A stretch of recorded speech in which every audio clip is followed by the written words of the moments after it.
Hey guys, welcome back to my channel. Piggybacking off of my last video, I actually wanted to touch more on the subject of rejection. Now, rejection is something that we all experience in our day-to-day lives, in our relationships, and especially in business. I'm assuming if you're watching this video, it is based around your business, based around you feeling rejected in your business, whether that is if you want to get more clients and you feel like people are not really wanting to go with you as a service provider, or even feeling rejected if they don't want to pay your prices or they think you're too high or think you shouldn't be charging what you're charging. Just honestly think about it for one moment. I think the best thing to do is not to internalize the situation, not to make it personally about you, because sometimes, well, most of the times it has nothing to do with us per se, but maybe it has to do with a lot of our thought process. And for me, rejection is actually a tool, and I feel that it is actually needed. But there's ways that you can combat and kind of figure out how to redirect that energy that you're feeling back into your projects, back into your the way that you market yourself, the way that you put yourself out there. I think rejection is a big learning tool. So I'm going to talk a little bit about rejection and how to kind of see it in a way that you probably never thought to see it before. So like I said, I know rejection doesn't feel good, but the point is we have to locate where the fear is coming from, because most of the times we have a fear of being rejected when we have not even been rejected yet, or we have experienced being rejected in our business and by potential partners, by, especially in dating. Now that I think about it, dating is a scary game for a lot of people because there's always rejection involved, like a risk of rejection.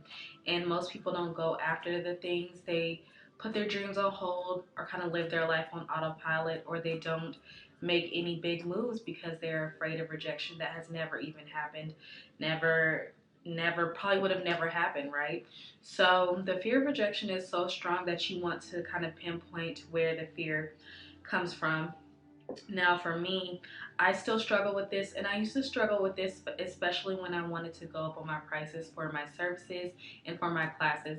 And yes, it's one thing to attach like a number to it, but at the same time, you want to make sure that you are comfortable with that. And I think the fear sometimes for most people is asking for money. If I've ever had a fear, it was definitely because I was asking for money.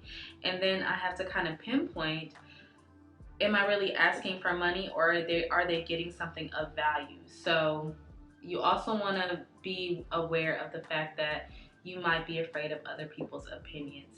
And opinions are one in a million. Everybody has an opinion about what you do.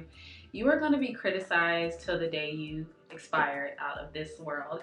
And that's okay. You have to keep moving forward. You have to keep pushing forward, because rejection is a sure thing.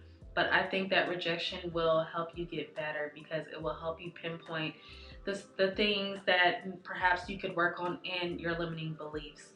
So for me, like I said, I would always be a little bit fearful of asking for money, for a certain amount of money, and it was because of a limiting belief that I had. And if it's not about asking for money, it would be about other people's opinions on what I'm producing, what I'm creating, what I'm putting out there. And I would make up scenarios in my head that never even happened, because that's what the fear of rejection does. And then you don't put out your projects. You delay on your projects. You delay on writing that book. You delay on putting your skills and even practicing to get better, so that way you'll feel more confident in your work, especially if you're doing something like lashes, which I'm sure the majority of you are here because you want to learn how to lash better. You want to learn how to run your business better. And rejection is a sure thing, you guys. You cannot escape it. None of us can escape rejection. But there are some things that we can do to assist with making that process smoother. So I'm going to talk about those. So after you've located where the fear is coming from, whether it's from other people's opinions or whether it's from you being afraid to ask for money, what you want to do is you want to take consistent action regardless. Now, I'm someone that that whenever I would get stuck on something, I would just quit and I would do nothing. And I realized not doing anything is you agreeing with the opinion or the limiting belief that you have about whatever it is that you're producing or whatever it is that you're doing.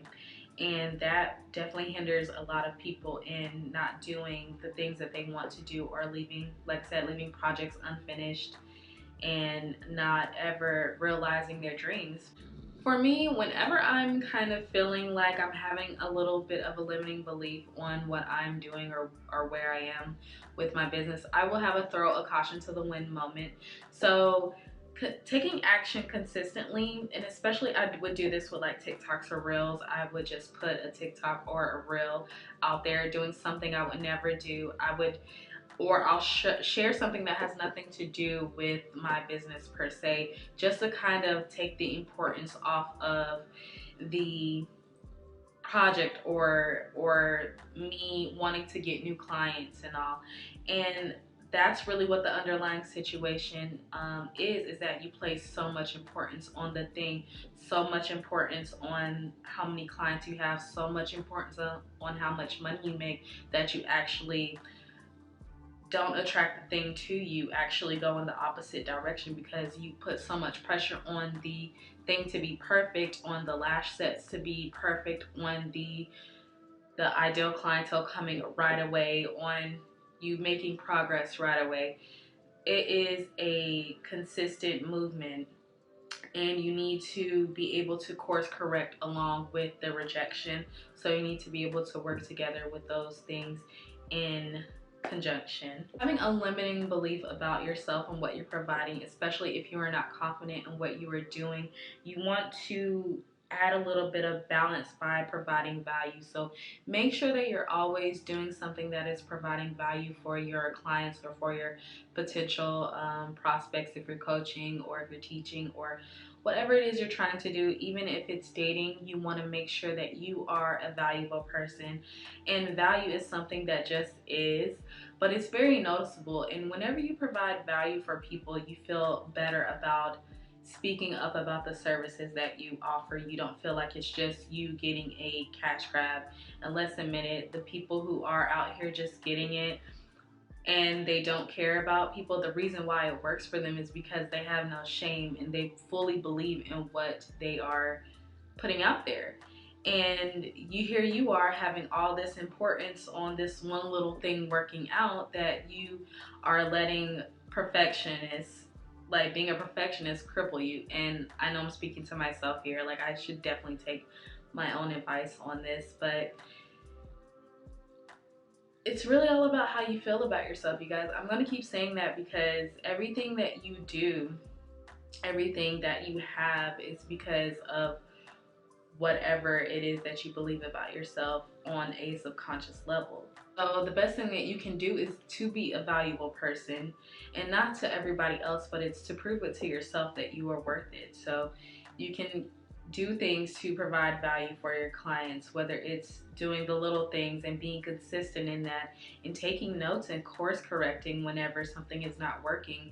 Don't be afraid to not be attached to the outcome, or if you had a plan about getting something the way that you wanted it to happen, but it's not happening, like don't be so attached to that outcome that you can't pivot and maneuver and go to the one thing that will potentially get you that outcome that you are looking for. It's because sometimes we have it's stuck on the one thing that's happening, that we are rejecting the other parts of ourselves, or we're rejecting listening to our intuition to get us right back on track. So sometimes we end up rejecting ourselves because we are used to having other people reject us, and then we reject our own ideas, we reject our own projects, we would reject everything we tell ourselves that we want to be. We reject that, and then we start making excuses so that way we don't accomplish those things, that we don't have to put forth the effort, because you've seen it time and time again and said, oh well, I have confirmation that this has happened before, that this person has rejected me before, that these people said they did not want to pay my prices. So of course everybody always rejects me, so therefore I reject myself, and then I don't course correct, I don't figure out another way, I don't get back in the game, and then another year, 2 years, 10 years goes by, and then I have never realized my dreams. And that's what rejection does to a lot of people. And most of the times it's just in our head, it's never something that is legit. Especially if you're doing lashes, you should think about simplifying your information. So for me, when I first started out, like I said, I kind of just got out there and I just jumped out there. And when I did not get the clients right away, I realized it was because it took too much time for them to sign up with me. They had to go through my phone number. They had to wait for me to confirm with them. And it was just a lot of work. So one thing you want to do is streamline your process, especially in business. That's something that has helped, people just go to the site and take care of all the information. All the information is there. All they have to do is put in their information, and that's that. So you want to make sure that you have yourself easily accessible for them to go and book an appointment with you, or find your information on your prices, or to find where your studio is located, or find anything that they want to know. There should be so much valuable information in a streamlined process that it's very easy. It should be a 1, 2, and 3 done, and they are signed up with you.